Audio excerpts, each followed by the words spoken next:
ቅዱስ እግዚአብሔር አርምሞ ስርዓት በሌለበት በልሳነ መላእክት የምትኖር በምስጋና በክብር አንተ ነህ እግዚአብሔር። በስመ አብ ወወልድ ወመንፈስ ቅዱስ አሃዱ አምላክ። ኪነ ጥበቡ መንክር ወእጹብ በአርያም ከፍታ የሚኖር እግዚአብሔር የጥበቡ ብልሃት እጹብ ድንቅ ነው። ወርሃ ጥቅምት ዘመነ ጽጌ ሁለተኛ ሰንበት ከጥቅምት 3 እስከ ጥቅምት 9 ድረስ ባሉት ዕለታት ውስጥ ዕለተ ሰንበት ሲውል በዚህ ዕለት በቤተ ክርስቲያን የሚዘመር መዝሙር፣ የሚሰበክ ምስባክ፣ የሚቀደስ ቅዳሴ፣ የሚነበቡ ምንባባትና የሚነበብ ቅዱስ ወንጌል እየተከታተላችሁ የምትገኙት የሰንበት ግጻዌ ጥቅምት 9 የምስባክ ጥናት በቅዱስ እግዚአብሔር ቲዩብ ነው። አብራችሁን ቆዩ። መዝሙር ኪነ ጥበቡ መንክር ወእጹብ ምስባክ ተዘከር እግዚኦ ከመ መሬት ንሕነ። የዕለቱ ምንባባት አንደኛ ዲያቆን ወይም ሰራይ ዲያቆን ኤፌሶን ምዕራፍ 6 ቁጥር 1 እስከ 10፣ ሁለተኛ ዲያቆን ወይም ንፍቀ ዲያቆን ራእየ ዮሐንስ ምዕራፍ 12 ቁጥር 1 እስከ 13፣ ንፍቅ ካህን የሐዋርያት ሥራ ምዕራፍ 6 ቁጥር 23 እስከ 30። ምስባክ ተዘከር እግዚኦ ከመ መሬት ንሕነ ሰብእሰ ከመ ሳዕር መዋዕሊሁ ወከመ ጽጌ ገዳም ከማሁ ይፈሪ። ተዘከር እግዚኦ በእንተ ዝናፈቅረኪ በእንተ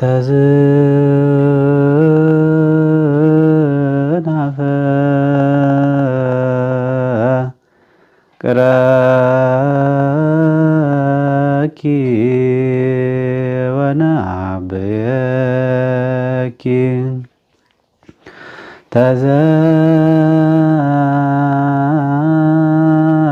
ተዘከር እግዚኦ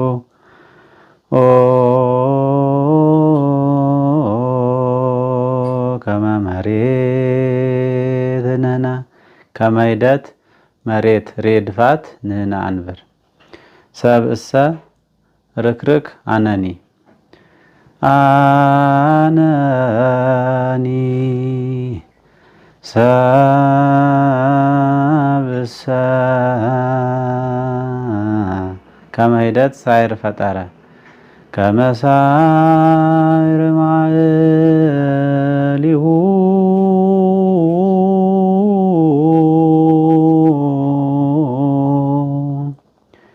ወከመ ሂደት ጽጌ ሂደት ገዳም በ30 ከማሁ ቦበይ ወከመ ጽጌ ገዳም በ30 ከማሁ ቦበይ ከማሁ ይፈሪ።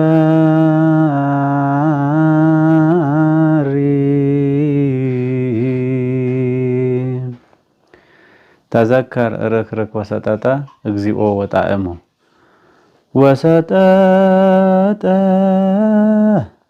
ወጣዕሙ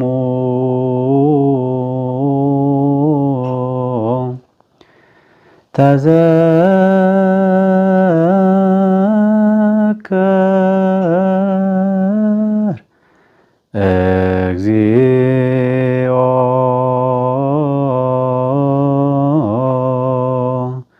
ከመ መሬት ንሕነ።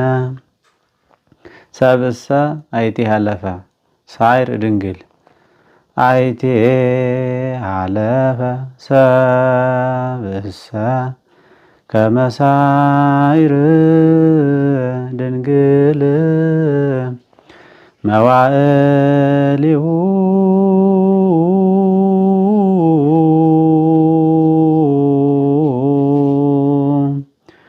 ወከመ ይከድነኪ ጽጌ በ30 ገዳም ርክርክ ነፍስ። ይከድና በ30 ነፍስ ወከመ ጽጌ ገዳም ከማሁ ይፈሪ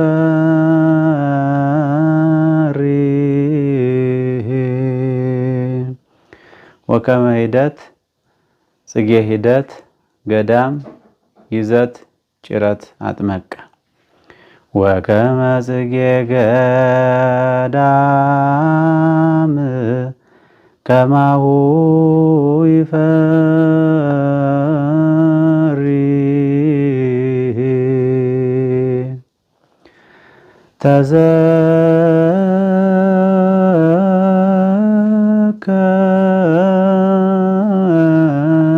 ተዘከር እግዚኦ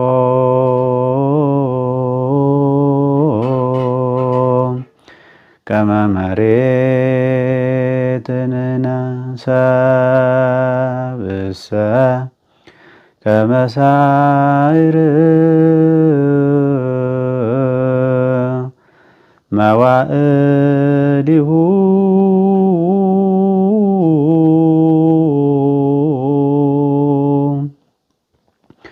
ወከመ ጽጌ ገዳም ከማሁ ይፈሪ።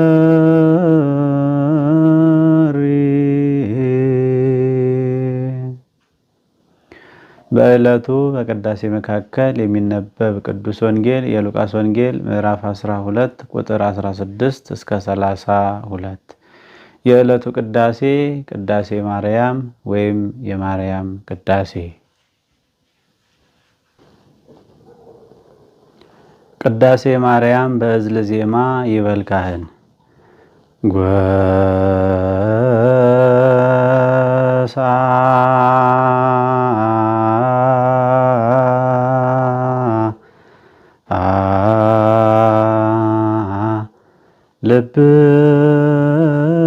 ልብየ ቃለ ሰናየ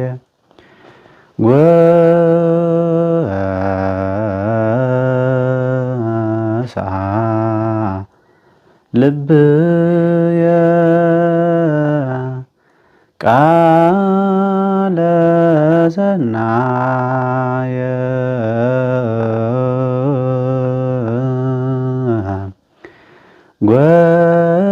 ጎሳ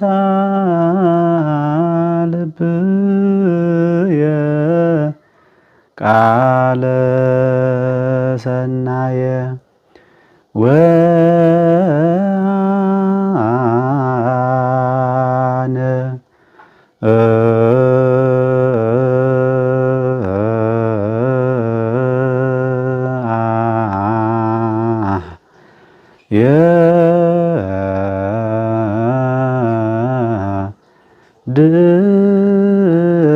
ቅዳሴሃ ለማርያም አዘክሪ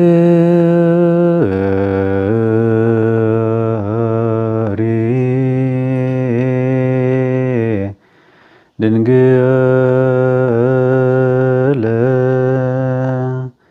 ረሃበ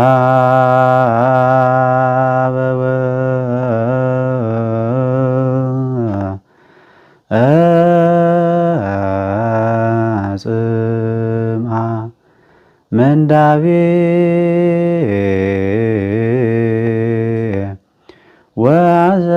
ወአዘነ ወኩሎ አጸባ ዘበጽሐኪ ምስሌሁም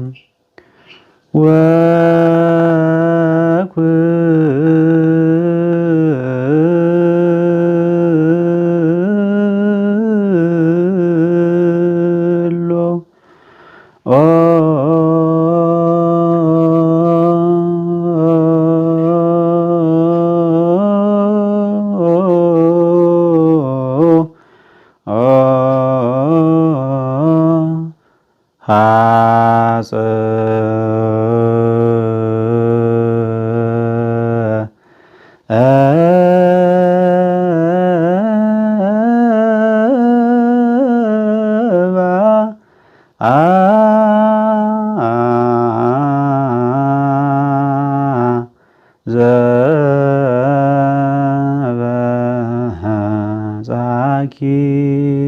ምስሌው። የቅዳሴ ማርያም ሰራዊት በእዝል ዜማ ሰራዊተ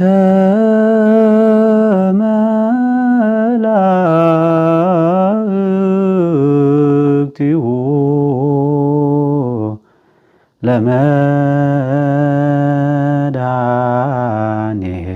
ለመድኃኔዓለም ይቀውሙ ቅድሜሁ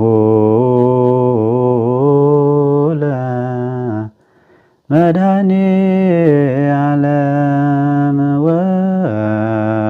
ወሂኬ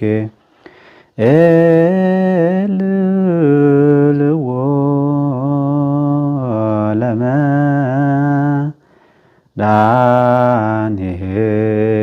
ለመድኃኔዓለም ሥጋሁ ወደሙ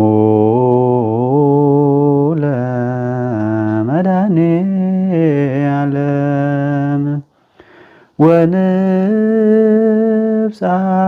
ወንብጻቅ እድመ ገጹ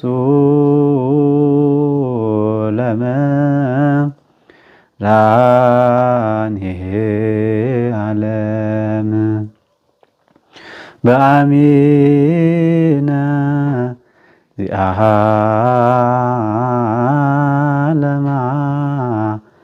ለማርያም ንገኒ።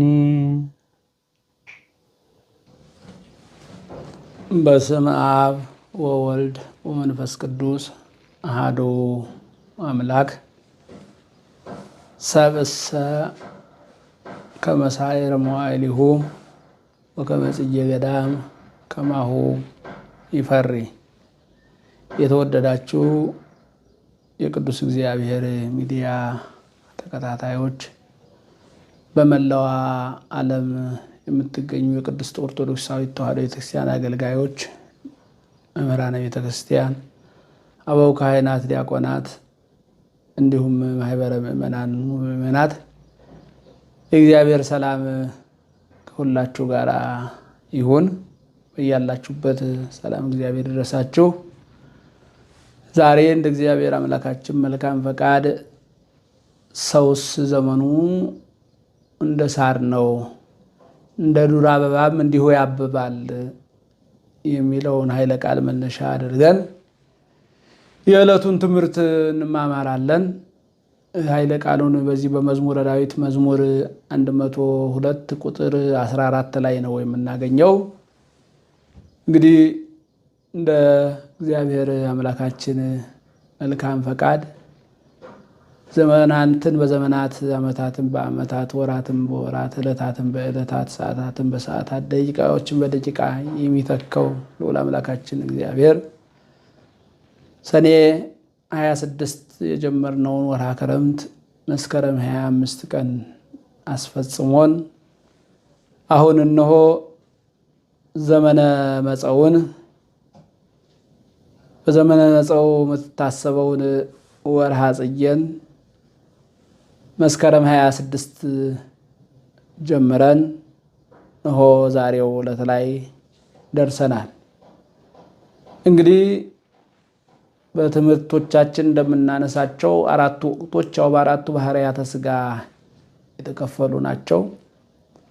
ዘመነ ክረምትን ዘመነ ማይ ይሉታል። ዘመነ መጸውን ወርሃ ነፋስ ይሉታል። ዘመነ ሐጋይን ወርሃ እሳት ይሉታል። ዘመነ ጸደይን ዘመነ መሬት ወርሃ መሬት ይሉታል። አሁን ወርሃ ነፋስ ላይ ነው የምንገኘው። እንግዲህ ከዘመነ መጸው ንዑሳን ክፍሎች መካከል አንደኛዋ ዘመነ ጽጌ ናት። በዘመነ ጽጌ ደግሞ እንግዲህ ክርስቶስን በጽጌ እናቱን በበትር ኢሳይያስ እንደተናገረው ማለት ነው። ተወጽእ በትር እምስር እሴይ ወየዐርግ ጽጌ እምኔሃ ትንቢተ ኢሳይያስ 11 ቁጥር 1 ላይ እንደተጻፈው ከእሴይ ስር በትር ትወጣለች ከእርሷም አበባ ይገኛል የሚለው መነሻ በማድረግ እሷን በበትር ልጇን በአበባ፣ እሷን በአበባ ልጇን በፍሬ እየመሰለች ቅድስት ቤተክርስቲያናችን በማህሌተ ጽጌው በሰቆቃወ ድንግሉ በወንጌሉ የምታስብበት የምታስተምርበት የምትናገርበት ወቅትና ጊዜ ነው። እንግዲህ አሁን ዘንድሮ ያው በ26 ይጀምር እንጂ ዘመነ ጽጌ ማህሌተ ጽጌው ያው በእሁድ ስለሆነ የሚጀመረው ጥቅምት 2 ቀን ነው እሁድ የነበረው። በዚያን ቀን ያው ሙሽራይቱ ሙሽራውን ታመሰግነዋለች የሚለው መዝሙረ ቅዱስ ያሬድ ትዌድሶ መርዓት ብሎ የሚለው ተዘምሯል እና ለዚያ ተስማሚ ሆነው ቅዱስ ወንጌሉም ተነቧል፣ ተተርጉሟል፣ ተመስጥሯል። ዛሬ ደግሞ የምንመለከተው ሁለተኛው ዕለተ ሰንበት ላይ ኪነ ጥበቡ መንክር ወእጹብ ለዝሃሎ መልዕልተ አርያም በአርያም ያለው ጌታ እግዚአብሔር የጥበቡ ምልአት ስፋት ረቂቅ ነው፣ ድንቅ ነው እያለ ቅዱስ ያሬድ ያመሰግናል። ዘከለሎ ለሰማይ በከዋክብት ብሩህ ሰማይን ብሩሃን በሆኑ ከዋክብት የጋረደ ወለምድርኒ አሰርገዋ በጽጌያት ንጹህ ምድርን ደግሞ በአበባ ያሸበረቀ ለሰማይ ጌጥ ከዋክብትን ለምድር ጌጥ አበቦችን ያደረገ እግዚአብሔር የጥበቡ ምልአት ስፋት ረቂቅ ነው፣ ድንቅ ነው የሚል ነው የዚህ ዕለት መዝሙረ ቅዱስ ያሬድ ማለት ነውና እንግዲህ የእግዚአብሔር ኪነ ጥበቡ የጥበቡን አይነት ቅዱስ ያሬድ እያነሳ እያወሳ በምስጋና የገለጠበት መዝሙር ነው ይሄ መዝሙር። ቤተክርስቲያንም የቅዱስ ያሬድን ዝማሬ ቅዱስ ያሬድን ምስጋና የቅዱስ ያሬድን አንደበት አድርጋ በዚህ ወቅት ይህንን መዝሙረ ቅዱስ ያሬድ ታቀርባለች፣ ታመሰግናለች እና በዕለቱ ከወንጌሉ አስቀድሞ ዲያቆኑ የሰበከልንን መዝሙረ ዳዊት ነው እንግዲህ ለዛሬ ለትምህርታችን መነሻ አድርገን እየተነጋገርንበት ያለው። መዝሙረ ዳዊት መዝሙር 102 ቁጥር 14 ላይ ሰብእሰ ከመሳይር መዋዕሊሁ ሰውስ ዘመኑ እንደ ሳር ነው ወከመጽጌ ገዳም ከማሁ ይፈሪ እንደ ዱር አበባም እንዲሁ ያበባል ይላል። ተዘከር እግዚኦ ከመ መሬት ንሕነ ብሎ ነው የሚጀምረው። አቤቱ እኛ አፈር መሆናችንን ወደ አፈር መመለሳችንን ከአፈር መገኘታችንን አስብ ይልና ሰብእሰ ከመሳይር መዋዕሊሁ ሰው ዘመኑ እንደ ሳር ነው። አሁን ዘመነ ጽጌ ላይ ነው ያለነው። እንደ ኢትዮጵያ የኢትዮጵያ ተራሮች የኢትዮጵያ ሜዳዎች አሁን በዚህን ሰዓት በልምላሜ በአበባ በፍሬ ያሸበረቁበት የደመቁበት ወቅት ነው። የወቅት የአበባ ወቅት ነው ማለት ነው እና ይሄ የአበባ ወቅት የፍሬ ወቅት የልምላሜ ወቅት እንዲሁ አይቀጥልም። ዛሬ የሚታዩ አበባዎች ነገ አይታዩም። ዛሬ የሚታዩ ፍሬዎች ነገ አይታዩም። ዛሬ የሚታዩ ልምላሜዎች ነገ አይታዩም፣ ይረግፋሉ። ይህንን ነው ቅዱስ ዳዊት እንግዲህ የተናገረው። ሰብእሰ ከመሳይር መዋዕሊሁ የሰው ዘመኑ እንደ ዱር አበባ ነው፣ እንደ ሳር ነው፣ እንደ ሳር ነው። ዛሬ ይታያል፣ ነገ አይታይም። ዛሬ ለምልሞ ይታያል፣ ነገ ደርቆ ይታያል። ይረግፋል ማለት ነው። ይረግፋል፣ ልምላሜው ይረግፋል፣ አበባው ይረግፋል፣ ወጣትነቱ ይረግፋል፣ ሰብእናው ይረግፋል። ወደ ትቢያነት ወደ አመድነት ሳሩ እንደሚቀየር ሁሉ ሰውም ወደ አፈርነት ይቀየራል። ነዋሪው ወደ አለመኖር ይቀየራል። በዚህ ምድር ላይ ማለት ነው የሚታየው ሰው ወደ አለመታየት፣ ነዋሪው ሰው በዚህ ምድር ላይ ወደ አለመኖር ይቀየራል፣ ወደ አፈርነት ይቀየራል። የሚገርመው ነገር ወደ አፈርነት ተቀይሮ አይቀርም። ወከመጽጌ ገዳም ከማሁ ይፈሪ እንደ ምድር አበባ አሁን በወርሃ ጥቅምት እንደሚታየው እንደ ኢትዮጵያችን ማለት ነው ያ የረገፈው ያ ወደ አፈርነት የተቀየረው ያ ወደ አለመኖር የተቀየረው ያ ወደ መቃብር የተቀየረው ያ የሰው ልጅ ተመልሶ እንደገና ያብባል ነው የሚለው።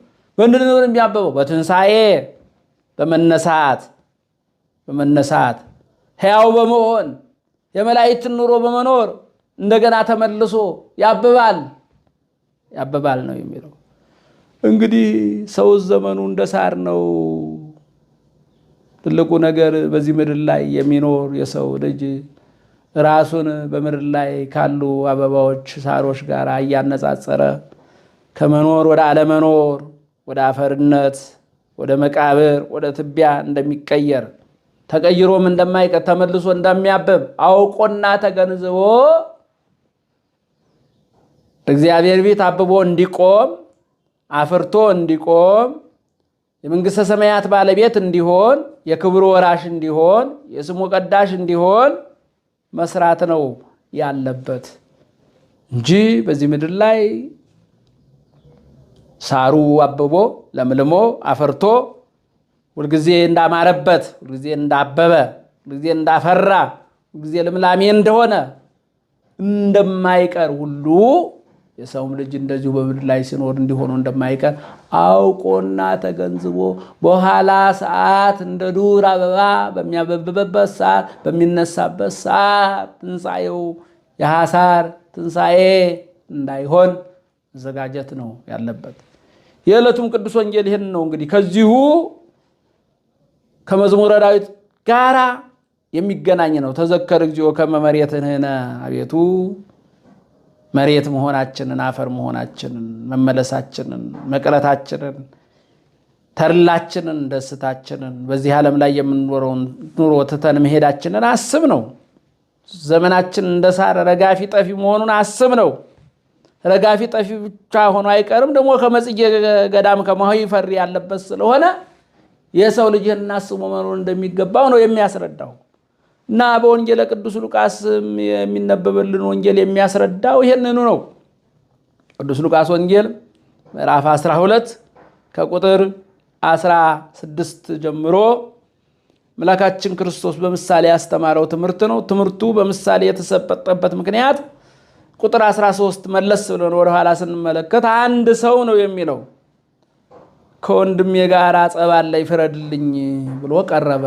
ርስት እንዲያካፍለኝ ፍረድልኝ አለና ኢየሱስ ክርስቶስ ጋር ክስ ይዞ ቀረበ።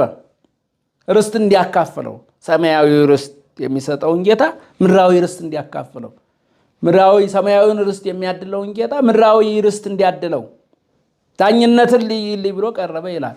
ክርስቶስ ምን አለ? እናንተ ለመሆኑ በእናንተ መካከል ርስት አካፋይ ያደረገኝ ማን ነው ካለ በኋላ የዚህ ዓለም ርስት፣ የዚህ ዓለም ጉልት፣ የዚህ ዓለም ገንዘብ፣ የዚህ ዓለም ጎተራ፣ የዚህ ዓለም ክብር፣ የዚህ ዓለም መበልጸግ ብልጽግና፣ የዚህ ዓለም ማግኘት ኃላፊ ጠፊ እንደሆነ አንድ ምሳሌ ለዚህ ሰው የሚሆን ምሳሌ መስሎ ተናገረ። አንድ ሰው ነበረ አዝመራው የሆነችለት ሀገር የተቀበለው ሲወጣ ሲገባ ጤና ይስጥልኝ የሚለው እንዴት አሉ የሚለው የሚያከብረው መልካም ማሳ ያለው ሰው ነበረ ይላልና አዝመራውን ጎበኘ። ቀደም ብሎ የዘራውን አዝመራ ሲጎበኛት አዝመራዋ ፍሬ ይዛለታለች፣ ፍሬያማ ሆናለታለች። ዞራት። ከዚያ በኋላ እንዲህ አለ፣ እንግዲህ እነስት ዘትካት መዛግብቴ የአምናውን ጎተራዬን አፈርሳለሁ፣ ሌላ አዲስ ጎተራ እሰራለሁ። ከዚያ በኋላ እነሆ አዲሱን ሰብሌን በአዲሱ ጎተራዬ አከማቼ ሰብስቤ ነፍሴን ብይ ጠጪ እላታለሁ። ነፍሴን ዘዘገብኩ ለኪ ለብዙ ዓመታት የሚበቃ በረከት አለሽ፣ ነፍሴ ሆይ ብይ ጠጪ እላታለሁ እያለ ባለበት ሰዓት እግዚአብሔር አንተ ሰነፍ ነፍስን ከስጋህ ሊለዩት እነሆ መላእክት ታዘዋል፣ ይህ የሰበሰብከው ለማን ይሆናል የሚል መርዶ መጣበት ነው የሚለው። እንግዲህ ይሄ ነው ተዘከር እግዚኦ ከመ መሬትንህነ የመዝሙረ ዳዊት ሐሳብ ይሄ ነው። ሰው ምንም ያህል ባለ ሀብት፣ ምንም ያህል ባለ ጸጋ፣ ምንም ያህል ባለ ጊዜ፣ ምንም ያህል ባለ ገንዘብ፣ ምንም ያህል ባለ ክብር፣ ምንም ያህል ባለ ዝና ቢሆን ወደ መሬት መመለሱን ማሰብ አለበት። እንደ ሳር የሚረግፍ ጠፊ ኃላፊ መሆኑን ማሰብ አለበት። ይህን የረሳ ነው እንግዲህ ምሳሌ የተቀመጠው። ይህን የዘነጋ ነው። ጎተራዬን የቀደመውን አፍረሼ አዲስ ጎተራ ሰርቼ ነፍሴን ቢጠጭ እላታለሁ ሲል መልአከ ሞት ታዘዘበት ነው የሚለው። መልአከ ሞት ታዘዘበት። እንግዲህ ይሄ ሰው ከእግዚአብሔር ጋር ያልኖረ ባለጸጋ ነው። ያለ እግዚአብሔር ሀብት፣ ያለ እግዚአብሔር ገንዘብ፣ ያለ እግዚአብሔር ወርቅ ዋጋ የለውም። ኃላፊ ነው፣ ጠፊ ነው። ስለዚህ መበልጸጋችን ብልጽግናችን ከእግዚአብሔር ጋር ይሁን። ክብራችን ከእግዚአብሔር ጋር ይሁን። ሀብታችን ከእግዚአብሔር ጋር ይሁን። ተዘክሮተ እግዚአብሔር ያለበት እግዚአብሔር ማሰብ ያለበት ነው መሆን ያለበት። ዘይኮነ ብዕሉ እምኀበ እግዚአብሔር ከማሁ ነው። ብልጽግናው ከእግዚአብሔር ዘንድ ወይም እንደ እግዚአብሔር ፈቃድ ያልሆነ ሰው፣ እንደ እግዚአብሔር ፈቃድ ባለ ሀብት ያልሆነ፣ ባለ ጸጋ ያልሆነ፣ ባለ ገንዘብ ያልሆነ ሰው እንደዚሁ ነው በማለት ነው የሚያስቀምጠው።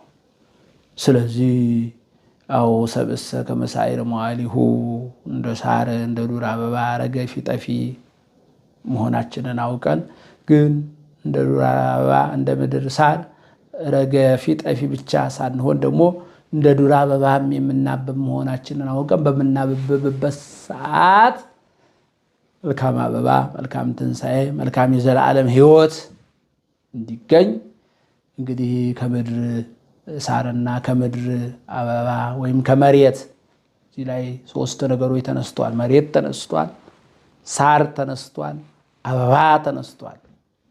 እነዚህ ሶስቱ ነገሮች የሰው ልጅ ከነዚህ ከሶስቱ ነገሮች በተፈጥሮተ መሬት፣ በተፈጥሮተ ሳር፣ በተፈጥሮተ ጽጌ አበባ ትምህርት ወስዶ ተምሮ የዘላለም ሕይወትና ቅድስናን በመውረስ ፋንታ እንደ ጽጌረዳ አበባ በሚያፈራበት ሰዓት፣ ከሞት በሚለይበት ሰዓት በአምላኩ ፊት በክብር ሊያቆመው የሚችለውን ከስንፍና የተለየ ዘዘገብኩ ለኪ የሰበሰብኩልሽ አለ። ራሱ ያበቀለው አደረገው፣ ራሱ ያፈራው አደረገው። መሬቱን አዝመራውን የባረከለት እግዚአብሔር ነው። መሬቱን የባረከለት እግዚአብሔር። መሬቱ ባለቤት፣ የአዝመራው ባለቤት፣ የአበባው ባለቤት፣ የፍሬው ባለቤት፣ ዝናባትን አዝምሮ ምድር እንድታበቅል ያደረገ እግዚአብሔር ነው። እሱ ግን ይህን ረሳ፣ ይህን የዘነጋ ነበረ። ለአምላኩ ለእግዚአብሔር ምስጋና በማቅረብ ፋንታ በአዝመራው በሀብቱ በሰበሰበው ደስ የሚሰኝበትን ሲያመቻች መልአከ ሞት ታዘዘበት ነው የሚለው። የብዙዎቻችን ሕይወት ምድራዊ እቅድና ምድራዊ ሀሳብ ባለበት ሰዓት በላያችን ላይ ነፍሳችን ከስጋችን ለይቶ የሚወስድ መልአከ ሞት እንዳይታዘዝብን የእግዚአብሔር ቸርነት፣ የወላዲተ አምላክ አማላጅነት፣ የቅዱሳን መላእክት ተራዳኢነት አይለየን፣ አይለያችሁ። ወስብሐት ለእግዚአብሔር አሜን።